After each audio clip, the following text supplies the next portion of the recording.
ओम शांति। आज सुनते हैं 26 दिसंबर 84 के अव्यक्त बाप दादा के मधुर महावाक्य। आज की मुरली सारी सत्यता की शक्ति पे।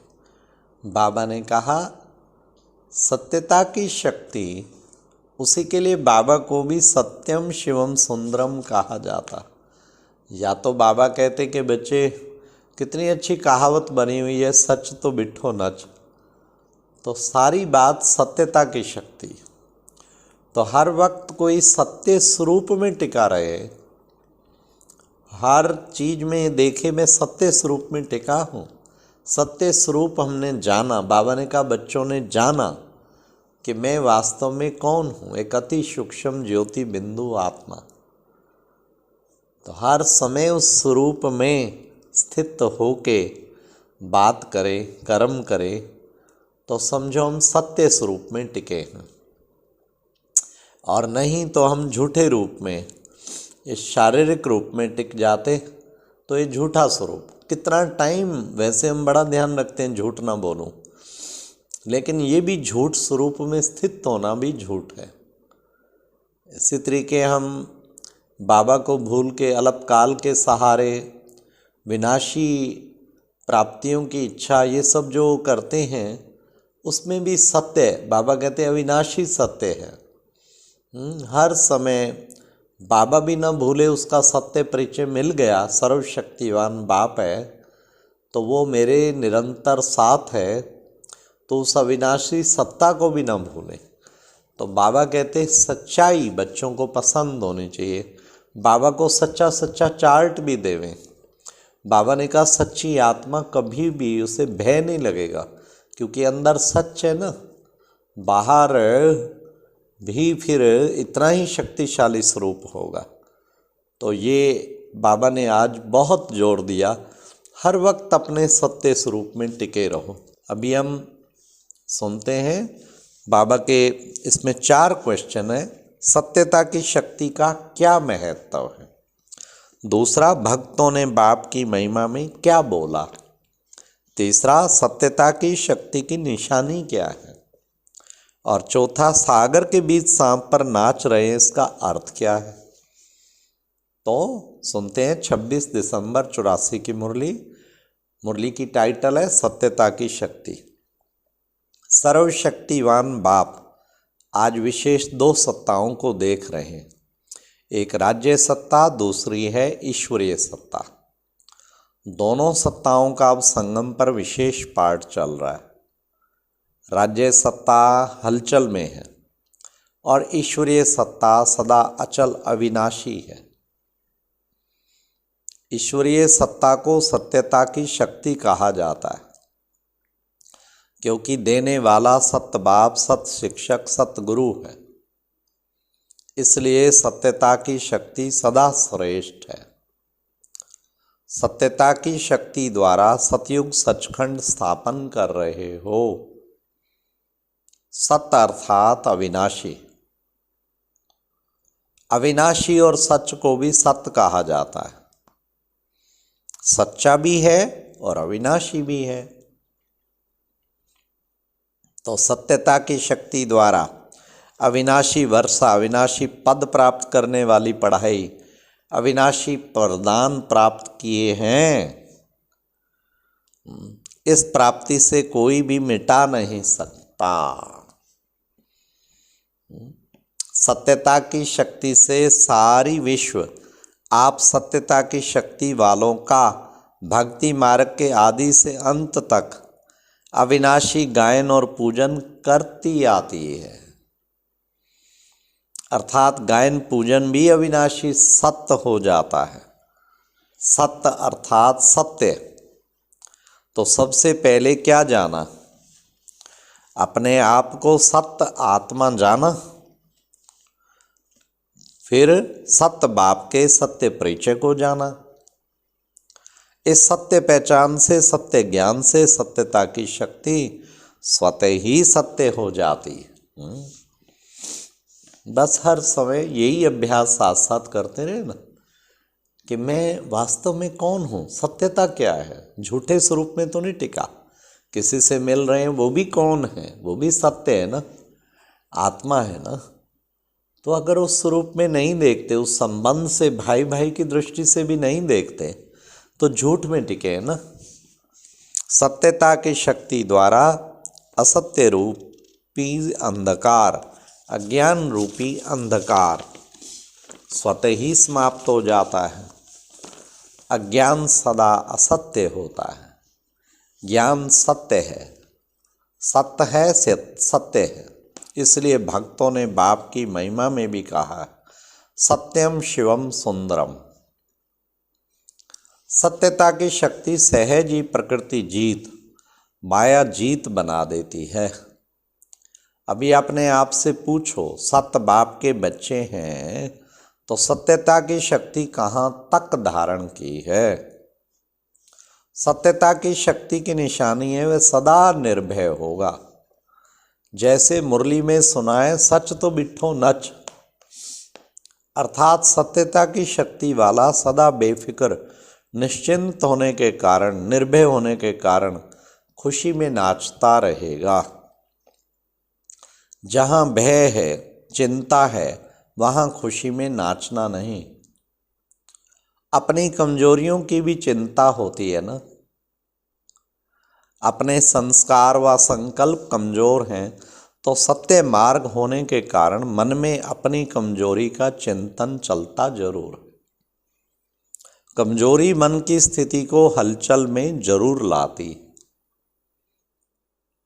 चाहे कितना भी अपने को छिपावे, व आर्टिफिशियल अल्पकाल के समय प्रमाण, परिस्थिति प्रमाण, बाहर से मुस्कुराहट भी दिखावे, लेकिन सत्यता की शक्ति स्वयं को महसूसता अवश्य कराती है।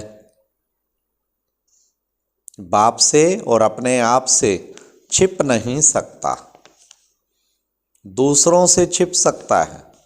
चाहे अलबेलेपन के कारण अपने आप को भी कभी कभी महसूस होते हुए भी चला लेवें, फिर भी सत्यता की शक्ति मन में उलझन के रूप में, उदासी के रूप में, व्यर्थ संकल्प के रूप में आती जरूर है।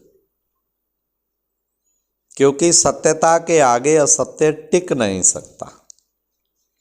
जैसे भक्ति मार्ग का चित्र दिखाया है ना, सागर के बीच सांप के ऊपर नाच रहे हैं सांप, लेकिन सत्यता की शक्ति से सांप भी नाचने की स्टेज पर बन जाते हैं। कैसी भी भयानक परिस्थिति हो, माया के विकराल रूप हो, संबंध संपर्क वाले परेशान करने वाले हों, वायुमंडल कितना भी जहरीला हो, लेकिन सत्यता की शक्ति वाला इन सबको खुशी में नाचने की स्टेज बना देता है। वाह वाह, सत्यता की शक्ति वाला इसको नाचने की स्टेज बना दे। तो ये चित्र किसका है? आप सभी का है ना। सभी कृष्ण बनने वाले हैं ना, इसी में हाथ उठाते हैं ना। राम के चरित्रों में ऐसी बात नहीं है, उसका अभी अभी वियोग, अभी अभी खुशी है। तो कृष्ण बनने वाली आत्माएं ऐसी स्थिति रूपी स्टेज पर सदा नाचती रहती हैं। वाह वाह वाह। कोई प्रकृति व माया व व्यक्ति वैभव उसे हिला नहीं सकता। माया को ही अपनी स्टेज व शैया बना देंगे। ये भी चित्र देखा है ना, सांप को शैया बना दिया, अर्थात विजयी बन गए। तो सत्यता की शक्ति की निशानी सच तो नच, यह चित्र है। सत्यता की शक्ति वाले कभी भी डूब नहीं सकते। सत्य की नैया डगमग खेल कर सकती है, लेकिन डूब नहीं सकती है। डगमगाना भी खेल अनुभव करेंगे। आजकल खेल भी जानबूझकर ऊपर नीचे हिलने के बनाते हैं ना। गिरना लेकिन खेल होने के कारण विजयी अनुभव करते हैं। कितनी भी हलचल होगी, लेकिन खेल करने वाला यह समझेगा कि मैंने जीत प्राप्त कर ली है। ऐसे सत्यता की शक्ति अर्थात विजयी के वरदानी अपने को समझते हो। अपना विजयी स्वरूप सदा अनुभव करते हो। अगर अब तक भी कोई हलचल है, भय है, तो सत्य के साथ असत्य अभी रहा हुआ है। ये डेफिनेट समझ लो। भय है तो सत्य के साथ असत्य भी रहा हुआ है, इसलिए हलचल में ला रहा है। तो चेक करो, संकल्प, दृष्टि, वृत्ति, बोल और संबंध संपर्क में सत्यता की शक्ति अचल है। अच्छा, आज मिलने वाले बहुत हैं, इसलिए सत्यता की शक्ति पर ब्राह्मण जीवन में कैसे विशेषता संपन्न चल सकते हैं, इसका विस्तार फिर सुनाएंगे। समझा? डबल विदेशी बच्चों ने क्रिसमस मनाई कि आज भी क्रिसमस है। ब्राह्मण बच्चों के लिए संगम युग ही मनाने का युग है। तो रोज नाचो, गाओ, खुशी मनाओ। कल्प के हिसाब से तो संगम युग थोड़े दिनों के समान है ना, इसलिए संगम युग का हर दिन बड़ा है। अच्छा, सभी सत्यता की शक्ति स्वरूप, सत बाप द्वारा सत वरदान व वर्षा पाने वाले, सदा सत्यता की शक्ति द्वारा विजयी आत्माएं, सदा प्रकृति जीत, माया जीत, खुशी में नाचने वाले, ऐसे सत बच्चों को सत बाप, शिक्षक और सतगुरु का याद, प्यार और नमस्ते।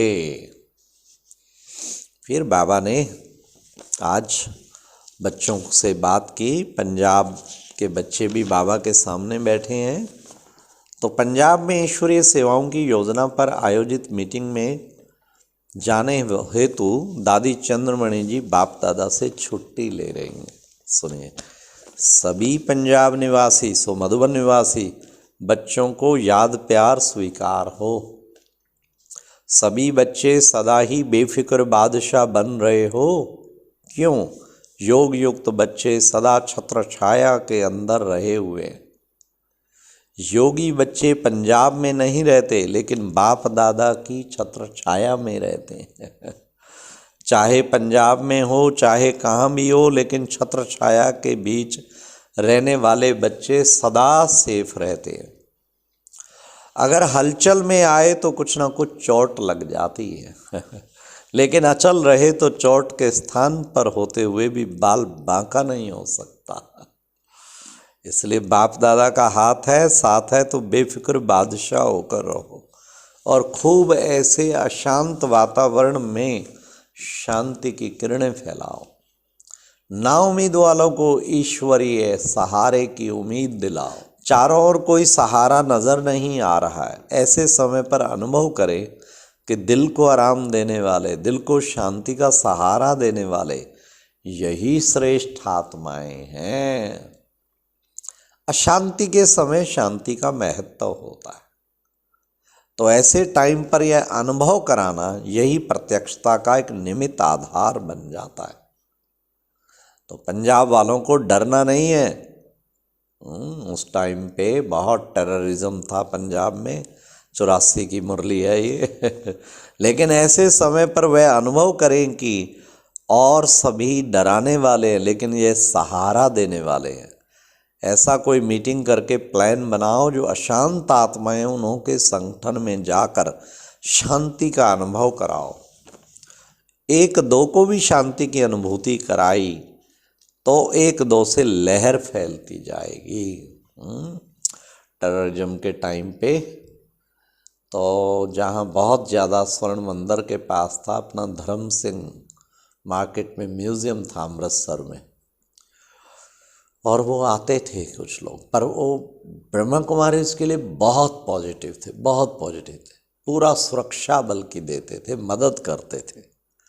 तब बाबा कहते एक दो को भी शांति की अनुभूति कराई तो एक दो से लहर फैलती जाएगी और आवाज़ बुलंद हो जाएगा। मीटिंग कर रहे हैं, बहुत अच्छा, हिम्मत वाले हो, उल्लास वाले हो और सदा ही हर कार्य में सहयोगी स्नेही साथ रहे और सदा रहेंगे। पंजाब का नंबर पीछे नहीं है, आगे है। पंजाब शेर कहा जाता है ना, शेर पीछे नहीं रहते, आगे रहते। वाह, जो भी प्रोग्राम मिले उसमें हाँ जी करना, तो असंभव ही संभव हो जाएगा। हाँ, तो भाग्य है हम भी पंजाब में। हाँ, पानीपत सेवा केंद्र भी पंजाब में है। और आज दादी चंद्रमणि को बाबा छुट्टी दे रहे, तो चंद्रमणि दादी की 77 से 97 दादी गए, तो 20 साल बहुत पालना मिला, बहुत पालना। इतने चरित्र याद हैं जो बात ना पूछो। तो लास्ट अच्छा, सभी बच्चों से मिलन के बाद 5:30 बजे प्रातः बाप दादा ने सतगुरुवार की याद प्यार दी। पहले तो सारी सारी रात बाबा मिलता था। अच्छा, ओम शांति। ये एक प्रेरणादायक वीडियो है, जरूर देखें, कोई भी मिस ना करे।